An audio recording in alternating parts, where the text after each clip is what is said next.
120 secondes. L'invité de la rédaction. C'est confirmé depuis mercredi, la Suisse est donc exclue du programme Erasmus+, à partir de l'automne prochain. C'est une conséquence directe de l'acceptation de l'initiative contre l'immigration de masse le 9 février dernier, et cette décision de la Commission européenne fait trembler de nombreux étudiants dont la mobilité risque d'être fortement réduite. On en parle avec vous ce matin, Gaspard Cordet, bonjour. Bonjour. Vous êtes étudiant à l'Université de Lausanne, vous êtes actuellement en 3e année, vous allez donc bientôt obtenir votre bachelor, et vous souhaitiez aller poursuivre vos études à l'étranger en vue d'obtenir un master. Exactement, oui. Vous êtes inscrit dans quelle faculté ? Je suis en SSP, sciences politiques. J'avais choisi ça à l'époque parce que je savais pas quoi faire, comme tous mes camarades, mais depuis je me suis découvert une véritable passion pour cette matière. Et donc l'exclusion de la Suisse du programme Erasmus+, Erasmus qui signifie, je le rappelle, European Action Scheme for the Mobility of University Students. C'est une mauvaise nouvelle pour vous ? Ah oui, absolument. Parce que vous vouliez partir à l'étranger afin d'élargir vos horizons, d'apprendre une nouvelle langue, de rencontrer des gens, de faire aussi un peu la fête ? Non, je voulais aller étudier en fait. Ah. Oui, je voulais aller un semestre étudier à l'université de Köln le printemps prochain. À Köln ? Ouais. Mais quelle drôle d'idée. Non, Köln, c'est hyper bien.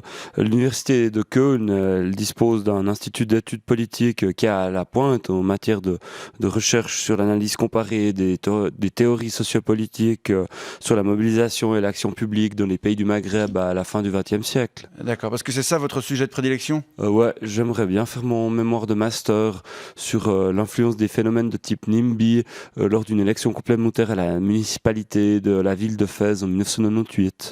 D'accord, et c'est pas possible de faire ce type de recherche ici en Suisse ? Ah non, c'est vraiment à Köln que les spécialistes de cette question sont réunis. D'accord. Autour du professeur von Mayenburg. Mais juste, ça va vous permettre de faire quoi plus tard, ce master sur l'influence des phénomènes de type NIMBY lors d'une élection complémentaire à la municipalité de la ville de Fès en 1998 ? Ça va me permettre de faire ma thèse après. Et vous savez déjà sur quoi ? Ah oui, j'aimerais creuser encore plus le sujet en cherchant à analyser les stratégies discursives de construction de référentiels en matière de revendication, de défense de l'intérêt général par les acteurs, avec une étude de cas centrée sur le comportement électoral des habitants de la rue Brahim Roudani à Fès. J'ai déjà le titre de ma thèse en fait. C'est quoi ? C'est la rue Brahim Roudani, tentative de restructuration d'un territoire déstructuré à l'épreuve du manichéisme. Et cette thèse, elle serait destinée à qui ? Je veux dire, elle serait lue par qui ? Ah, par personne. Même pas par vos profs ? Ah non, les profs, ils lisent jamais les thèses. Enfin, jamais en entier, en tout cas. Ils feuillettent. Ouais. Non, les thèses, c'est pas fait pour être lu, c'est fait pour être écrit. D'accord. Et donc, c'est aujourd'hui tout votre projet de recherche qui est menacé avec cette exclusion de la Suisse du programme Erasmus+. Bah oui. Oui, c'est dramatique en effet. Ah ouais. Mais je vous souhaite tout de même bon courage et j'espère que la science pourra malgré tout bénéficier de vos contributions. Gaspard Cordet, je rappelle que vous êtes étudiant en SSP et je vous souhaite une belle suite de carrière. Merci beaucoup. 120 secondes, l'invité de la rédaction.